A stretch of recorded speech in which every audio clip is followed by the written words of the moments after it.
If I'm gonna prove that I've really changed, then I have to own up to it, as painful as that might be.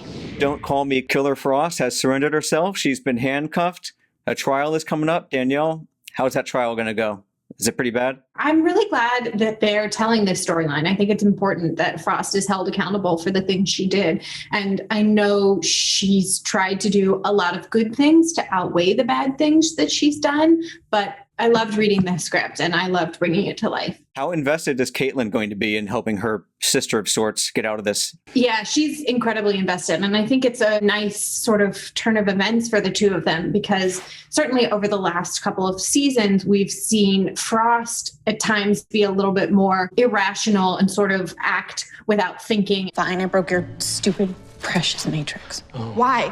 Why would you do that to us? And now in this episode, it's sort of reversed, and Caitlin becomes a little bit more emotional and irrational and makes choices that maybe aren't typically in line with her character. So it was fun to see them get to switch roles, which I think is authentic to relationships, because, you know, we take turns being either the strong one or the one who's struggling.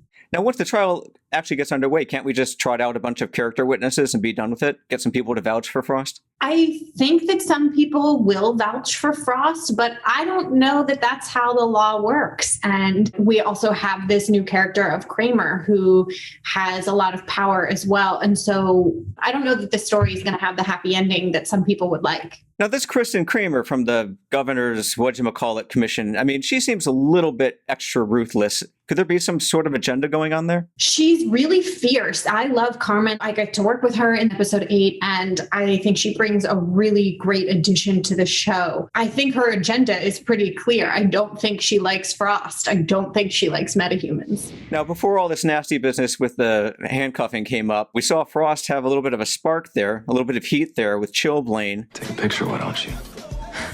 Whatever. Showrunner Eric Wallace, he told me that he really liked what he got out of John Core, who's playing Chillblaine, and the character ended up staying around a little bit longer than he expected. So that kind of raises the question, who does Frost turn to for romantic advice?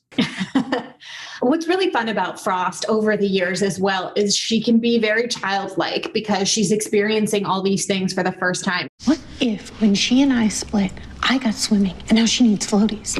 It's her first time making art. It's her first time getting in touch with her feelings. And it's her first time having any sorts of feelings at all about a boy. It was fun to play that. I love the direction they took it in. And John was great. That's certainly not the last you've seen of Chillblaine. Obviously, we've gotten to know a lot more about Frost this season, most recently in the latest episodes, now that she's basically a separate entity from Caitlin. How has your performance in turn evolved? How are you able to better explore the dynamic between the two of them? I'm incredibly grateful to Eric and the writers that they've given me the opportunity to play both characters. Right now, it's actually benefited from the fact that I've played both characters for so long, because the turnaround is really fast, particularly in those scenes where I'm playing both characters. So it's great to explore it. It's a little challenging because sometimes I'm trying to remember what I did and react to those choices versus what the acting doubles are doing. So it's an extra level, but it's been really fun. I was curious, did you get any tips from Tom Cavanagh, who acts opposite like a half dozen of themselves? I didn't. I think the technology we're using is a little bit different. It's very different from the way we typically work on the show, where you can have a little bit more room to breathe. I mean, Tom himself is the master of improv and making things last longer than you anticipated. So it changes the dynamic in every possible way. How would you describe Frost's fashion sense? Because I imagine part of you is like, I've been wearing pencil skirts and heels all these years when I could have just been in boyfriend jeans and Keds. I know, it's true. Seriously? Her footwear is much different than Caitlin's. I do love Caitlin's high heels, though. Like, I'm always a big advocate of the way she looks. It feels right that she would look that polished and put together. Even small things, like Caitlin doesn't wear a ton of jewelry, and if she does, it's very delicate. And Frost, I think it's also that thing of like a kid for the first time, you just put everything on. You're like, what feels like me? So it's been fun to experiment with that.